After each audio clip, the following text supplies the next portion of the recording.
Yeah, anybody have any questions? Be happy to address them. I'm stunned. The reporter from Newsday. Congressman, Sure. talk a little bit about why you have never endorsed anyone before. I mean, 24 years, most congressmen have endorsed people before. What's so different about this time? What's at stake? Why endorse this time?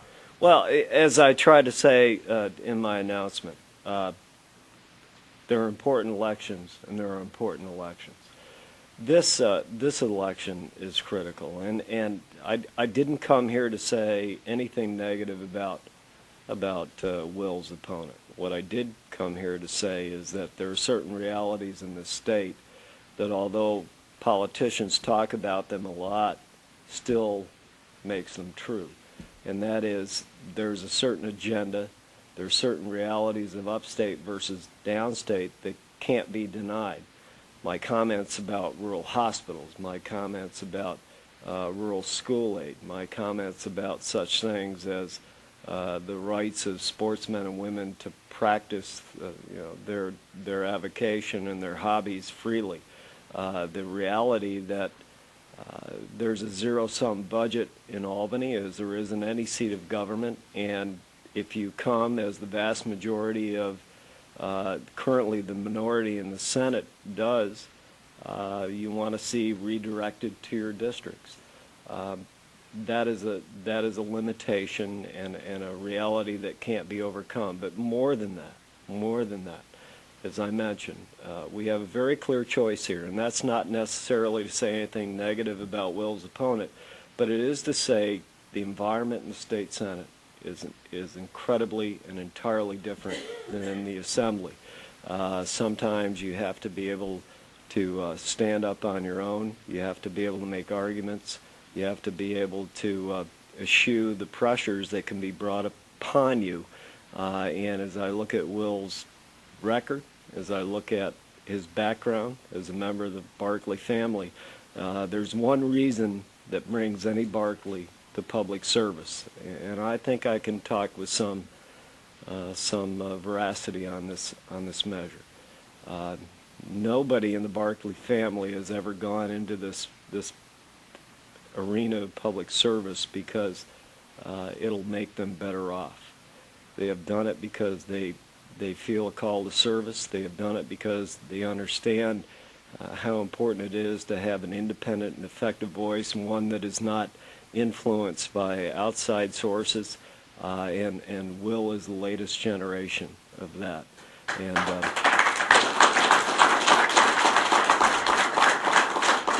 And I want to say something else. I mentioned my 24 years in public service. I've also been in the public sector now. This is my 39th year. That's quite a time. I've seen a lot of campaigns. I've seen a lot of hard-fought races. I've seen folks go at each other tooth and nail on differences, and that's perfectly legitimate. What I have never seen, ever, is the bringing in of totally unrelated issues involving someone's family. Not only that,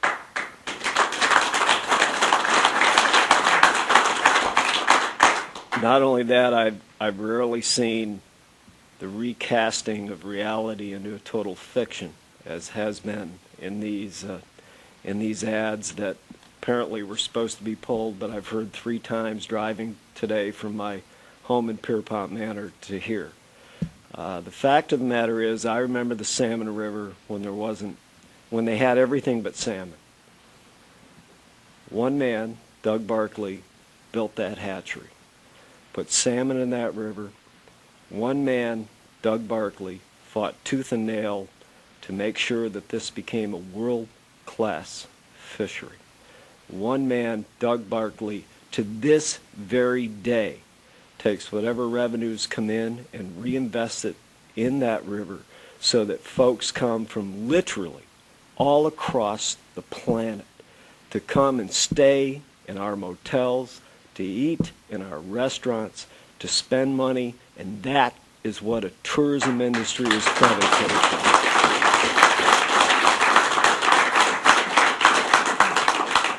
on. and for the suggestion that somehow Will, when all of this started, and I was on staff when it started, Will, who was a teenager and in college at best at the time, had something to do with that is absolutely false, and everyone associated with that ought to be ashamed of themselves. This is Manhattan brought to Mexico, New York, brought to Mansville, New York, brought to Messina, New York, and if we reward that kind of campaign, God help us all.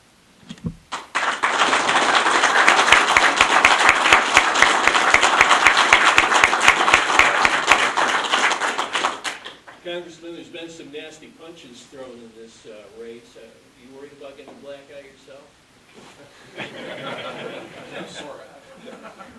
Might make me look better.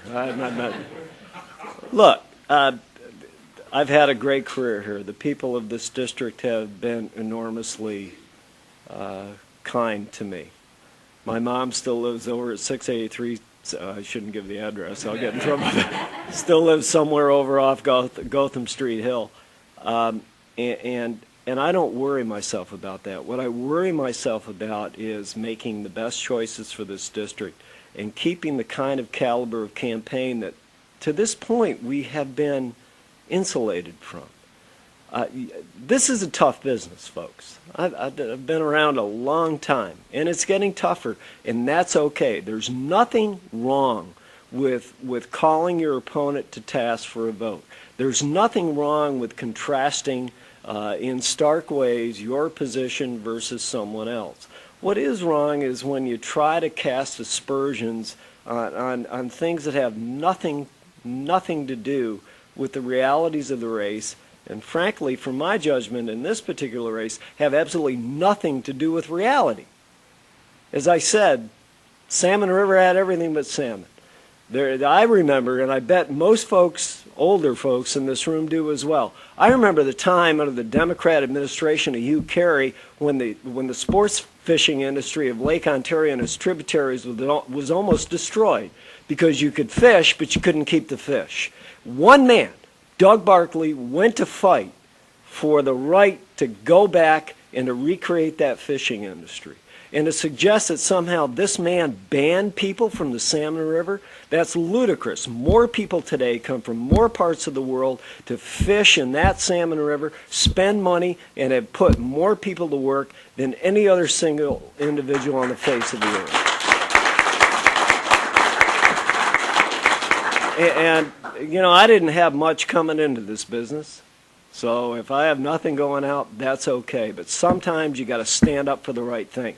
That's why for the first time in 24 years, I'm here today, and I feel awfully good about it.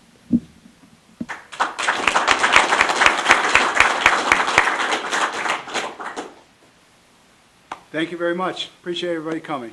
Strong letter to follow. Thanks again. Really great job.